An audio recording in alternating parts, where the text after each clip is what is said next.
Good afternoon to you all. This is ACC 418 Forensic Accounting class. Like we discussed yesterday, we are supposed to have this lecture, but unfortunately, none of you were online and we agreed to reschedule. However, I also put into consideration that there were a lot of frictions that may not actually enable us to be online at the same time, but we must try.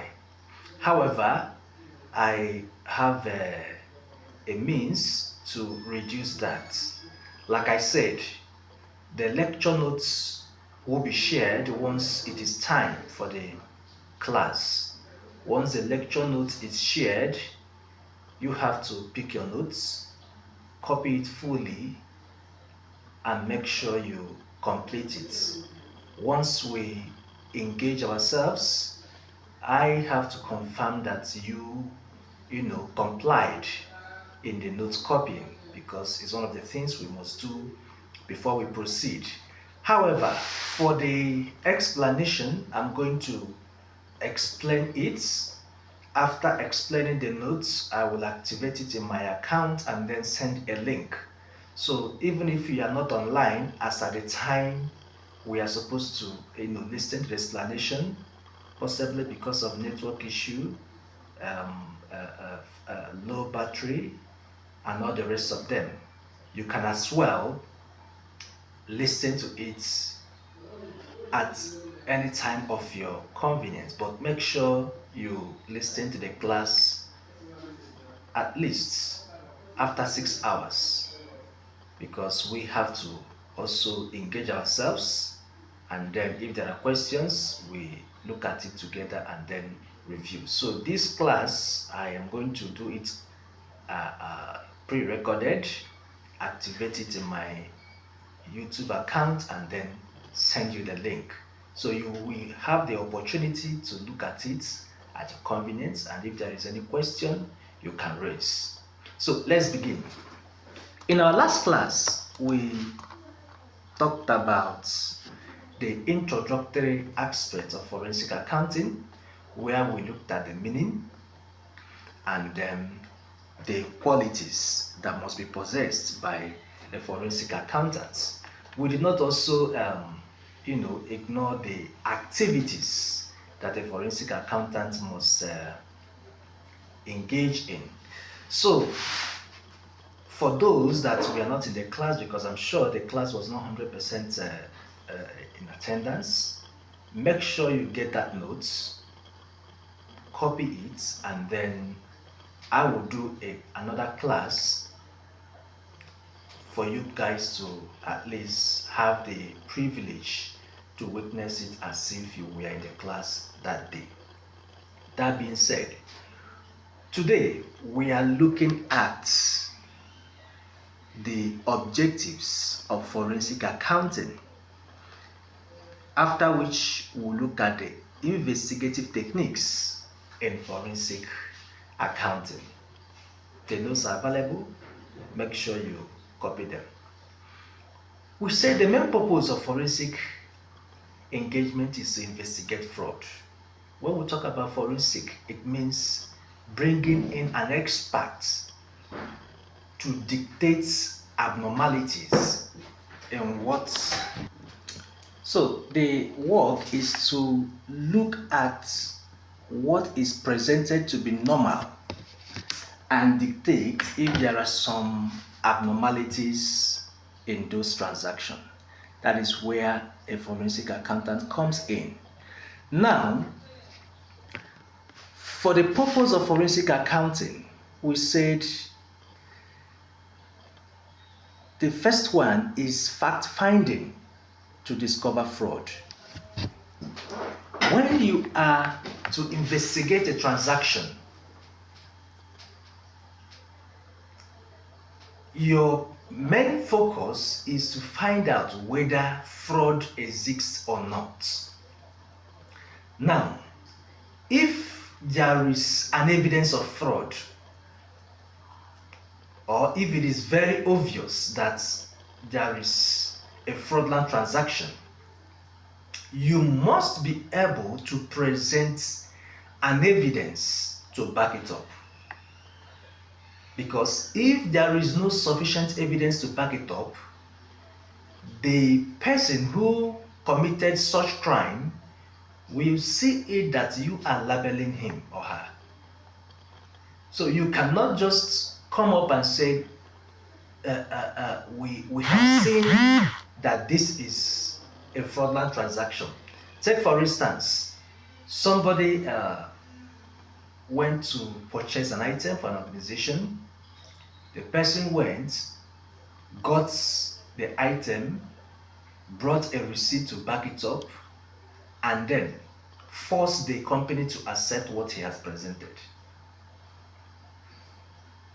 Yes, there is a paper document to show that the value which he has taken from the company in placement of an item is received.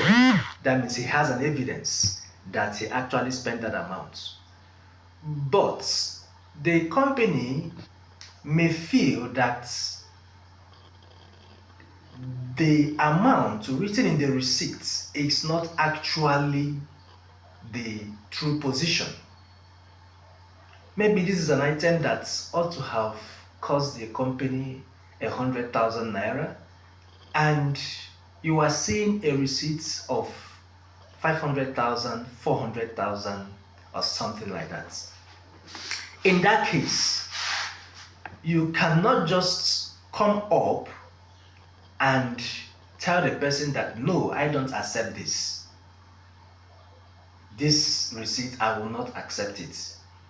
What are the reasons for you to reject it?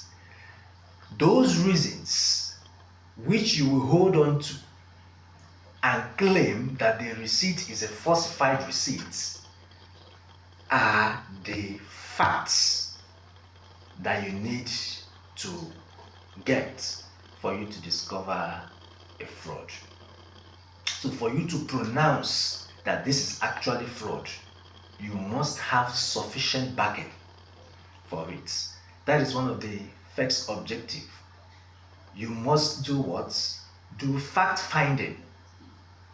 Take the receipts. You can even independently go to investigate this. However, in the next class, where we'll be talking about the investigative techniques of forensic accounting, you will now see the various means through which these facts can be discovered.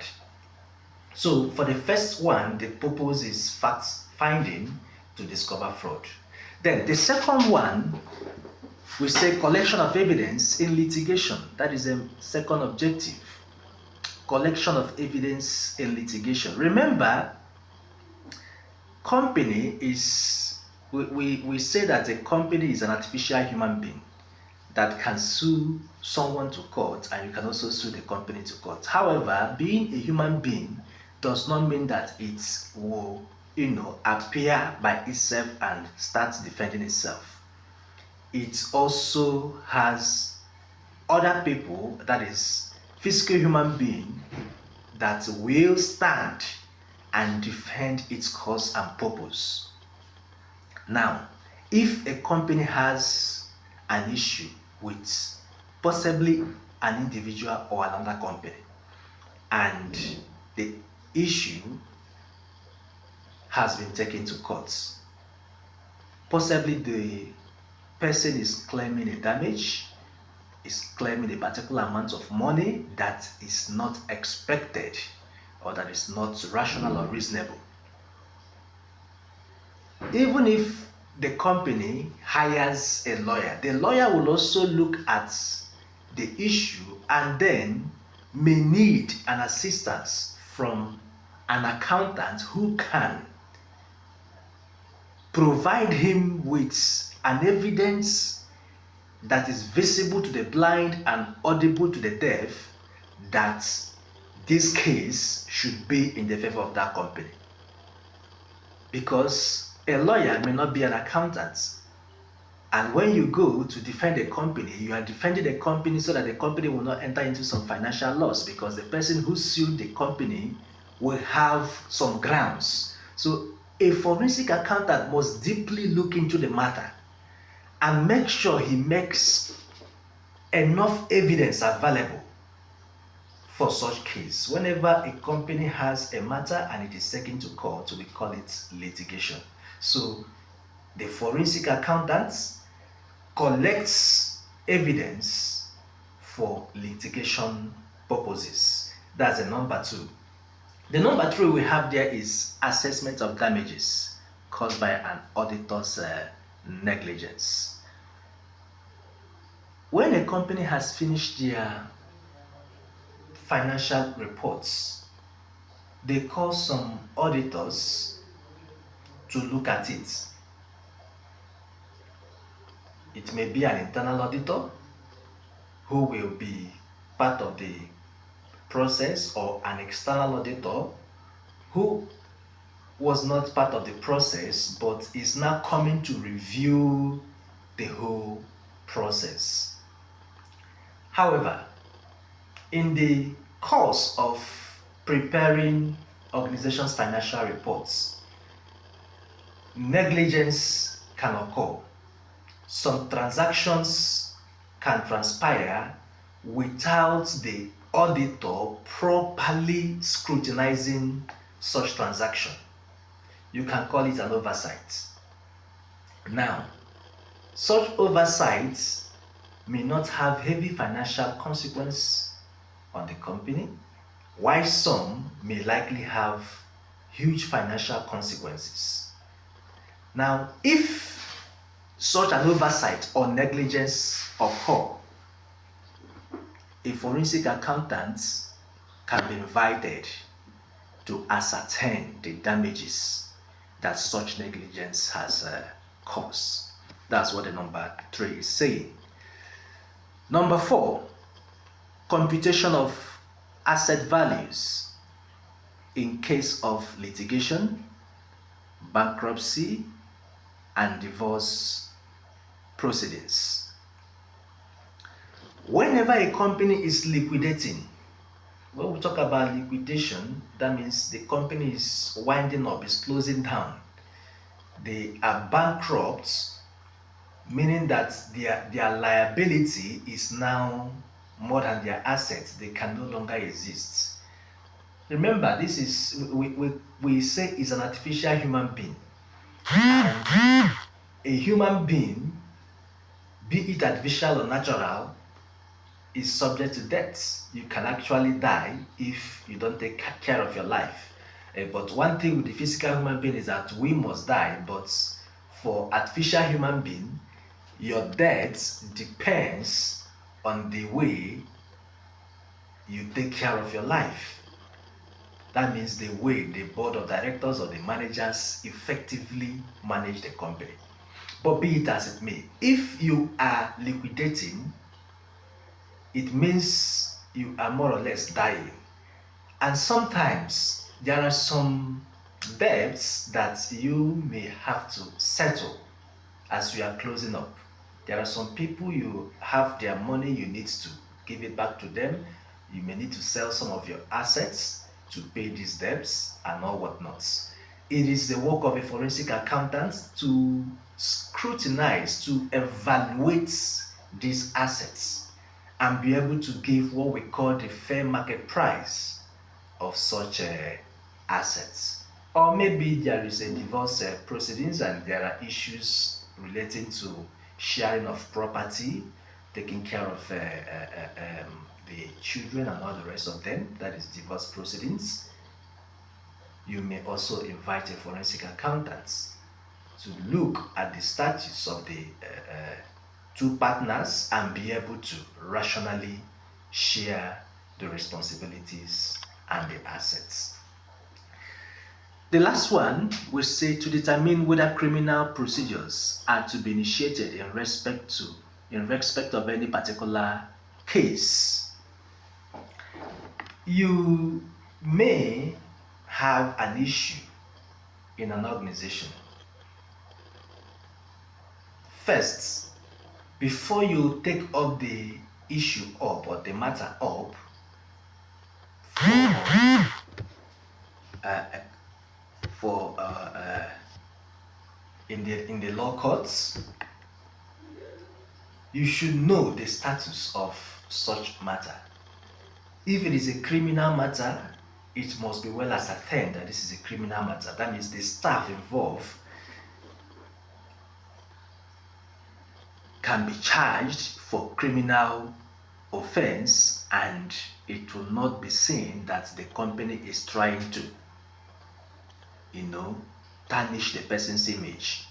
So when transactions occur that is fraudulent in nature, the forensic accountant will evaluate it and be able to know whether this fraud is intentional or whether what is on ground is not an intentional act.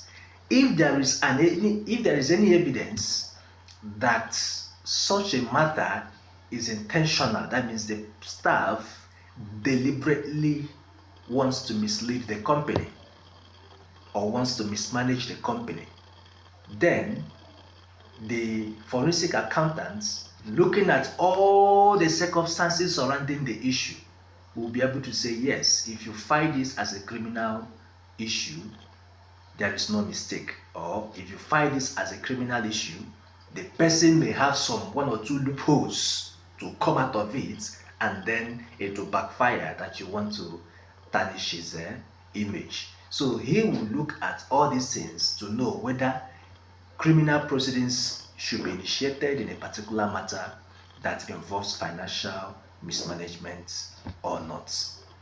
So these are the objectives of forensic accounting. I'm going to end the video and do the second one, which will look at the investigative techniques in forensic accounting, so that it will be able to be uploaded seamlessly without any issue.